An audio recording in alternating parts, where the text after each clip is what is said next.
कभी चुंबक को देखा है?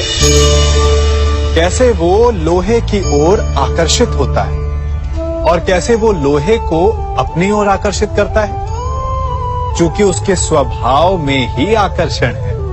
हम सबके भीतर भी एक ऐसा ही चुंबक होता है, विचार का चुंबक, जो सदा अपने ही जैसे विचारों को आकर्षित करता है। हम जो बोते हैं वही काटते हैं। उसी प्रकार हम जैसा सोचते हैं वैसा ही पाते हैं। साधु ईश्वर का नाम जपता है तो उसे ईश्वर मिल जाता है। अर्थात फल हमारी सोच पर निर्भर करता है। ओस की बूंद यदि केले के पत्ते पर गिरे तो वो कपूर बन जाती है, सीप में गिरे तो मोती, और यदि विषधर के मुख में गिरे तो विष। बूंद एक है, परंतु उसके प्रारब्ध भिन्न है, क्योंकि उसे आकर्षित करने वालों का व्यवहार भिन्न है। इसलिए यह आप पर निर्भर करता है कि आपको भविष्य में विष चाहिए या अमृत। स्मरण रखें, हम वही बन जाते हैं जैसा हम सोचते हैं, जैसा विश्वास रखते हैं।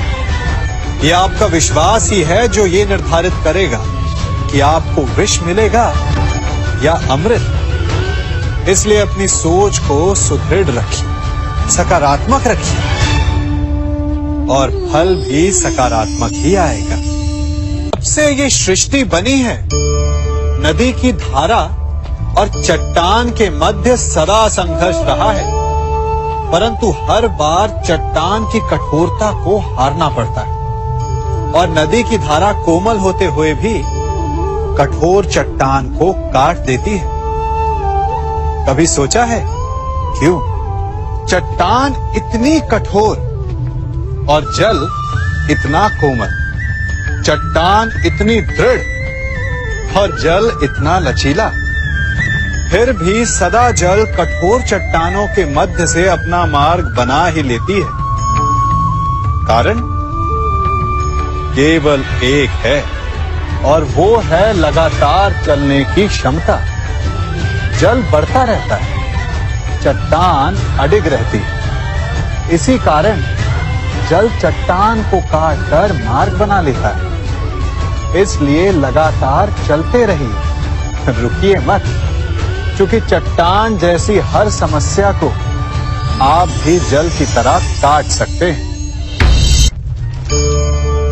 इस फल को देख रहे हैं आप? अभी अभी अपनी डाल से अलग हुआ है। बड़ा दुख होता है ना जब आप अपने उद्गम से अलग होते हैं, परंतु ये दूरी भी आवश्यक है। अब इस फल को ही ले लीजिए। अपने जीवनदाता वृक्ष से अलग होकर ये ना केवल किसी की भूख शांत करेगा, अभी तो इसके भीतर के बीज से एक नए वृक्ष का सृजन भी होगा और कई फल जन्मेंगे। सृजन की प्रतिक्रिया में पीड़ा आवश्यक है।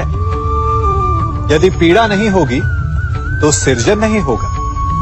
पीड़ा अपने उद्गम से दूर होने, पीड़ा अपनों से दूर होने। इस फल की भांति हम मनुष्यों को भी अपने उद्गम से, अपने सगे संबंधियों से अलग होना पड़ता है, और यही अलगाव एक नए सृजन को, एक नई सृष्टि को, एक नए विकास को जन्म देता है। इसलिए ऐसे अलगाव से दुखी मत होइए, उसका स्वागत कीजिए, क्योंकि ये विकास की नींव है।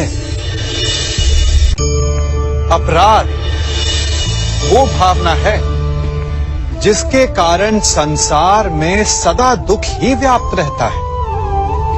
हम सब अपराधियों से घृणा करते हैं, उन्हें कोसते हैं, परंतु क्या कभी विचार किया है कि कोई भी जन्म से अपराधी नहीं होता? तो ऐसा क्या कारण है कि कोई इतना बुरा बन जाता है कि वो बुराई की सीमाएं ही पार कर जाए? कारण है कामना।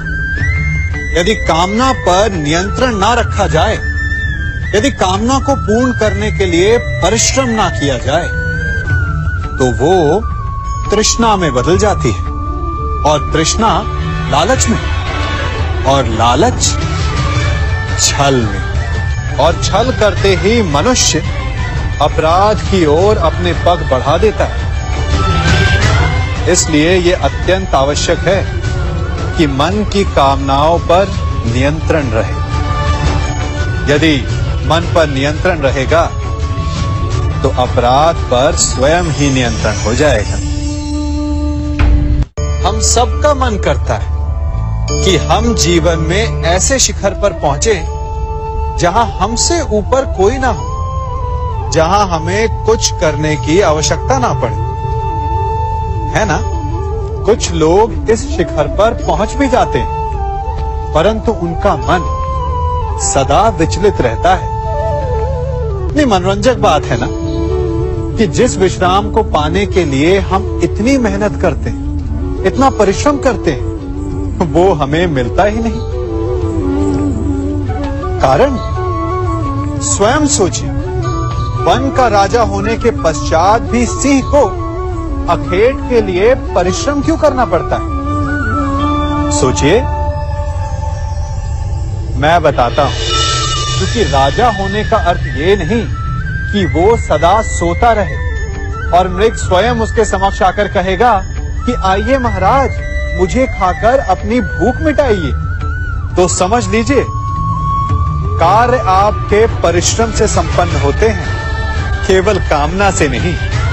यदि आप नीचे हैं तो सदा स्मरण रखें कि आपका परिश्रम ही आपको ऊंचाइयों पर ले जाएगा, और यदि आप ऊंचाई पर हैं तो वहां पर भी रहने के लिए आपको निरंतर परिश्रम करते रहना होगा। अर्थात परिश्रम से मुक्ति नहीं है, क्योंकि परिश्रम ही जीवन है। सबसे अधिक महत्वपूर्ण क्या है? जीवन, या जो जीवन में पाया, यात्रा, या यात्रा पूर्ण करने के बाद पाया गया लक्ष्य, कर्म या उसके फल? बहुत ही महत्वपूर्ण परंतु विकट प्रश्न है ना? परंतु तनिक धीरज से सोचेंगे तो इसका उत्तर अधिक कठिन नहीं है। यदि जीवन यात्रा है तो उसका लक्ष्य क्या होना चाहिए? स्वयं सोचिए। मान, संतान, धन? नहीं ना। अंतिम लक्ष्य है परम आनंद, और ये अचानक से नहीं मिलता। इसे पाने का केवल एक ही उपाय है, और वही आपका कर्म है, वही आपकी यात्रा भी, और वही आपका प्रारब्ध भी है। और आपको कौन बताता है कि आपके लिए सही क्या है? वो है आपका मन, जो मस्तिष्क की भांति हानि और लाभ नहीं सोचता, जो आपको ये बताता है कि शुभ किसमें, संसार का कल्याण किसमें, आनंद किसमें। यदि आपका मन संयमित है तो वो आपका सबसे महत्वपूर्ण मार्गदर्शक है, जो आपकी यात्रा, आपका लक्ष्य, आपके कर्म और उसके फलों को सबको शुभ बना सकता है।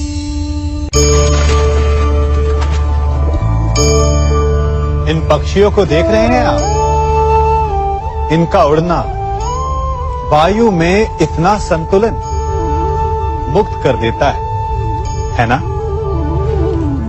इन्हें उड़ते देख आपके मन में भी इच्छा होती होगी कि इन्हीं की भांति आप भी स्वतंत्रता से उड़ पाएं। ईर्ष्या होती है ना, जब आप इन्हें खुले आकाश में ऐसे विचरण करते देखते हैं। पर कभी सोचा है इस उड़ान को, इस स्वतंत्रता को पाने के लिए कितना परिश्रम, कितना अभ्यास किया होगा इन्होंने? आकाश में उड़ने से पूर्व धरती पर कितना गहन परिश्रम किया होगा इन्होंने। इनके माता पिता ने पहली बार जब इन्हें पंख फड़फड़ाने को उकसाया होगा तो कितनी बार घिरे होंगे। पहली बार वायु में उड़ते समय कितना भय लगा होगा इन्हें। अपनी पहली उड़ान के पश्चात धरती पर उतरते समय गिरकर कितनी चोट खाई होगी।